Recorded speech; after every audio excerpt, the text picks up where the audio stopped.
ஏன்னா இப்பதான் எனக்கு ஒரு 5-6 படம் கிடைச்சிருக்கு. என்னை ஒரு ஓரம் கட்டி வச்சிருந்தாங்க ஒரு 6-7 மாசமா. நாளைக்கு ரஞ்சித் சார் நடிச்ச கூப்பிட்டாருன்னா நடிப்பேன், மிகப்பெரிய இயக்குனர். அது மாரி செல்வராஜ் கூப்பிட்டாருன்னா நடிப்பேன், மிகப்பெரிய இயக்குனர். நான் காடு வெட்டின்னு வந்து வேற ஜாதினார் இதுலதான் நான் ஹீரோவா நடிச்சேன். நான் ஓப்பனா சொல்றேன், இதுல கான்ட்ரவர்சி எல்லாம் இருக்கு, இல்லைன்னு சொல்லி சும்மா இதெல்லாம் சொல்லாதீங்க. இதே படத்துல நான் நடிச்சிருந்தா அதையே தவறா பேசியிருப்பாங்க, நான் தயாரிச்சிருந்தா அதையும் தவறா பேசியிருப்பாங்க, நான் இயக்கி இருந்தா அதையும் பேசியிருப்பாங்க. ஆனா இதே படத்துல நான் நடிச்சிருந்தா அதையே தவறா பேசியிருப்பாங்க, நான் தயாரிச்சிருந்தா அதையும் தவறா பேசியிருப்பாங்க, நான் இயக்கி இருந்தா அதையும் பேசியிருப்பாங்க. ஆனா உண்மைய சொன்ன நம்ம இயக்குனர் அரவிந்த் ராஜ் ஐயா அவர்களுக்கும் அதை உண்மையை சொல்ல வச்ச தவமணி ஐயா அவர்களுக்கும் என்னோட மனமார்ந்த நன்றி. இதுல அவ்வளவு விஷயம் இருக்கு. நம்ம வந்து இது ஒரு ஜாதியாவோ ஒரு இனமாவோ அப்படின்னு பிரிக்கவே முடியாது. ஏன்னா எங்க வரலாறு, ஏன்னா அவர் பிறந்த மண்ணில் தான் நானும் பிறந்தேன், அதே ஊர்ல தான் நாங்க பிறந்தோம். அப்படிங்கிற போது ஒவ்வொரு எங்க ரத்தத்துல இருந்து எல்லாமே அப்படிதான் இருக்கும். நான் சொல்றான்ல, உண்மை அதுதான். முக்குளத்தூர் எல்லாமே நாங்க வந்து எங்களுக்கு பெருசா அவர் ஐயா பண்ணல, ஆனா பண்ணதெல்லாம் அவர் வந்து காமனா தான் பண்ணார், பிற இனத்தாராக தான் அதிகமா பண்ணார். ஆனா ஏன் கொண்டாடுறோம்? அப்ப சொன்ன மாதிரி நம்ம ஸ்னேகன் மாப்பிள்ள சொன்ன மாதிரி ஏன் கொண்டாடுறோம் அப்படின்னா, அவரை நாங்க அதான் அவரு தேவர் அப்படின்னு அவரு ஒரு பேர் வச்சுட்டாங்க. அதனாலதான் இந்த அளவுக்கு இவ்வளவு வேற்றுமை வருது, இவ்வளவு விஷயங்கள் வருது. ஏன்னா இப்பதான் எனக்கு ஒரு 5-6 படம் கிடைச்சிருக்கு. என்னை ஒரு ஓரம் கட்டி வச்சிருந்தாங்க ஒரு 6-7 மாசமா. ஏன்னா இந்த மாதிரி நான் ஜாதியில தான் கொண்டு விடே, நான் இல்லடா, நான் இப்போ வந்து நாளைக்கு ரஞ்சித் சார் நடிச்ச கூப்பிட்டாருன்னா நடிப்பேன், மிகப்பெரிய இயக்குனர். அது மாரி செல்வராஜ் கூப்பிட்டாருன்னா நடிப்பேன், மிகப்பெரிய இயக்குனர். நான் காடு வெட்டின்னு வந்து வேற ஜாதினார் இதுலதான் நான் ஹீரோவா நடிச்சேன். உண்மையிலே சொல்ற, ஒரு வெப் சீரியஸ்னு ஒண்ணு எடுத்தாங்கன்னா கண்டிப்பா தேவரையா நடிக்கிறதுங்கிற சாதாரண விஷயம் கிடையாது. ஒரு மிகப்பெரிய பாக்கியம் கிடைச்சிருக்குன்னா அந்த பாக்கியம் வந்து பசீர் மாம்சும் சொல்லவே முடியல. இப்படி வேற வந்து உட்காந்து, ஏன்னா அவரை வந்து 15 வருஷமா தெரியும், என்னோட 15 வருஷமா 25 வருஷமா தெரியும் எனக்கு. எங்க அப்பா காலத்துல இருந்து அவர் தெரியும். அவரோட நடவடிக்கை எல்லாம் வேற மாதிரி ஒரு பந்தாவான ஆளு.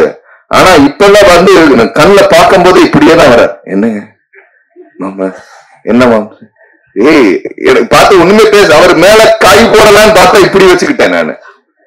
சோ ஒரு மனிதனுக்கு உள்ள வந்து ஒரு தெய்வீகம் வந்த மாதிரிதான், இதுதான் உண்மை. அவர் உண்மையிலேயே ஒரு தெய்வம். அவரு இறக்கும் போது பக்கத்திலே மயில், அவர் வளர்த்த மயில் இறந்து, எவ்வளவு விஷயங்கள் இருக்கு. அதெல்லாம் அவரை பத்தி எல்லாம் நான் தான் 2 மணி நேரத்துல எடுக்க முடியாது. ஒரு வெப் சீரியஸாவோ இது ஒரு மிகப்பெரிய வந்து எடுத்திருக்கணும். ஆனா இந்த அளவு நான் படம் பார்க்கும் போது, நான் ஒரு போன வாரம் தான் அந்த படத்தை பார்த்தேன். நான் வந்து எல்லா சமூகத்து மக்களுக்கும் சேர்த்து சொல்றேன், தயவு செய்து இந்த படத்தை பாருங்க. ஆனா முக்குளத்தூர் மக்கள் வந்து இந்த ஜெனரேஷன்ல இருக்காங்க பாருங்க, ஐயாவை பத்தி பார்த்தே அவனு இந்த படத்தை பாத்துருங்க, தயவு செய்து சொல்றேன். என்ன வந்து நம்ம, ஏன்னா இத வந்து நீங்க வந்து ஒரு ஜாதிய படமாவே பார்க்காதீங்க, எல்லாருமே பார்க்கணும் இந்த படத்தை. அந்த அளவுக்கு அவர் ஒரு மனிதர் வந்து ஒரு கடவுள் வந்து மனிதனா பிறந்தவர் தான் ஐயா தேசிய தலைவர் ஐயா முத்துராமலிங்க தேவர். இதுதான் வந்து அவரோட உண்மை. இது மறக்கப்பட்ட வரலாறு. பல விஷயங்கள் வந்து இந்த படத்துல வந்து எக்ஸ்போஸ் பண்ணி சொல்லியிருக்காங்க.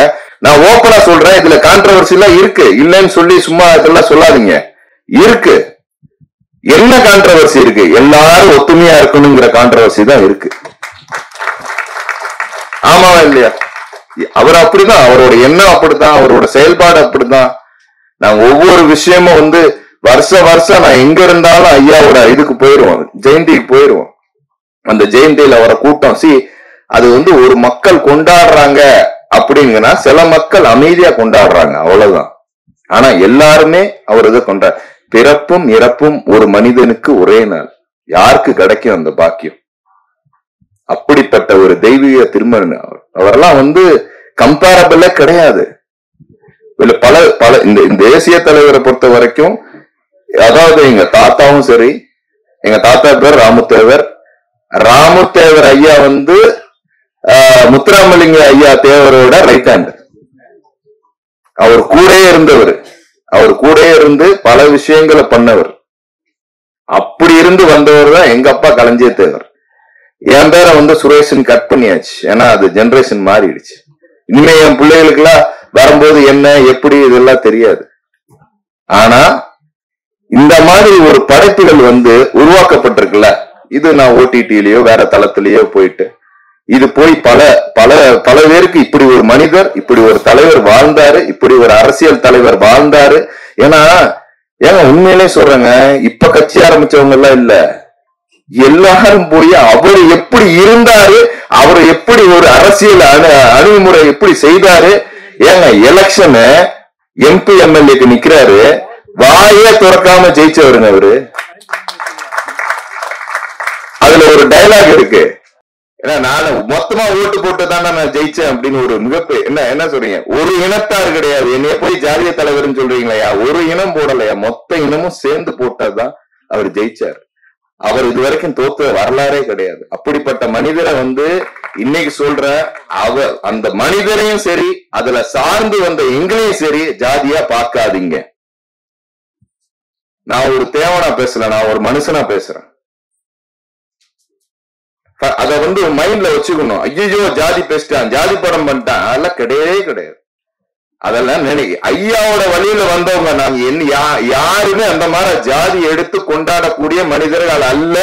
ஜாதி படம் எடுத்து பெருமையா, அது வந்து பெருமைன்னு கிடையாது, இந்த மாதிரி விஷயங்கள்லாம் நடந்திருக்குங்கிறத எக்ஸ்போஸ் பண்ணி படமா எடுத்தோம், அது பெருமையா நினைச்சுக்கிட்டாங்க எல்லாருமே, அவ்வளவுதான். ஏன் பெருமையா பேசுறாங்க, பெருமையா பேசுறாங்க, இருந்தத பேசுறோம், பெருமையா பேசல.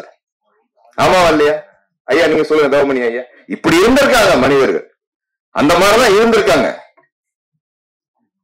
அத பேசுறதுல தவறே கிடையாது. சில பேர்களோட வலி, அந்த வலியை போக்குனவரே தேவர் ஐயா தானே. பல பேரோட வலிகளை போக்கிய அவங்கள வந்து ஒரு யாருக்குமே வந்து ஏற்றத்தாழ்வு இருக்கக்கூடாதுங்கிறத வந்து செய்தவரே தேவர் ஐயா தான். ஐயா அதாவது வந்து இந்த மனுஷனுக்கு நேதாஜி சுபாஷ் ஐயா அதுவும் சொல்ல முடியல, எல்லாமே பெரிய பெரிய ஆளுகள்லாம் பேர் வச்சுட்டு ஒரு மிக சிறந்த ஒரு வழக்கறிஞர் இவரு. அவர் வந்து நேதாஜியா வரும்போது அப்படியே புல் அடிச்சிருச்சுங்க அந்த படத்துல. இந்த மனுஷன் ஒரு சின்ன ஒரு என்ன சொல்லுவாங்க, சின்ன தியேட்டர் தான் நாங்க பார்த்தது. அப்படியே ஒரு எமோஷனல்ல என்னால ஒண்ணுமே பண்ண முடியல. சரி என்னைக்கா ஒரு ஸ்டேஜ் கிடைக்கும் அப்ப சொல்லலாம்னு தான் நான் நினைச்சேன். அவ்வளவு அருமையா, அவ்வளவு தத்துவமா இருந்துச்சு நேதாஜி ஐயா வரும்போது. அவர்கிட்ட கூட இருந்தது ஒரே தமிழன் வந்து எங்க ஐயா, அதாவது நம்ம ஐயா தேசிய தலைவர் மட்டும்தான். அவ்வளவு போராட்டங்கள், அவர் எங்க இருந்தாரு என்ன ஆனாருன்னு கூட தெரியாது, ஆனா இவருக்கு தான் தெரியும். இந்த வரலாறுலாம் யாருக்கு தெரியும்? இதெல்லாம் மறைக்கப்பட்டிருக்கு. அவரே மறைக்கப்பட்டிருக்குன்னா இவரையும் மறைக்கப்பட்டிருக்கு தான் இருந்திருக்கும். இத இன்னும் இந்த படம் எடுத்த உண்மையிலேயே என்னோட நண்பர், என்னோட சகோதரர், இது என்ன ஒரு அழகான விஷயம் தருமா, இதுல நடித்த எனது மாமா பசீர் அவர்கள் தேவர் இல்ல, இயக்குனர் அரவிந்த் ராஜ் சார வந்து தேவர் இல்ல, அதுக்கு மேல இவரை தயாரிச்சதும் தேவர் இல்ல.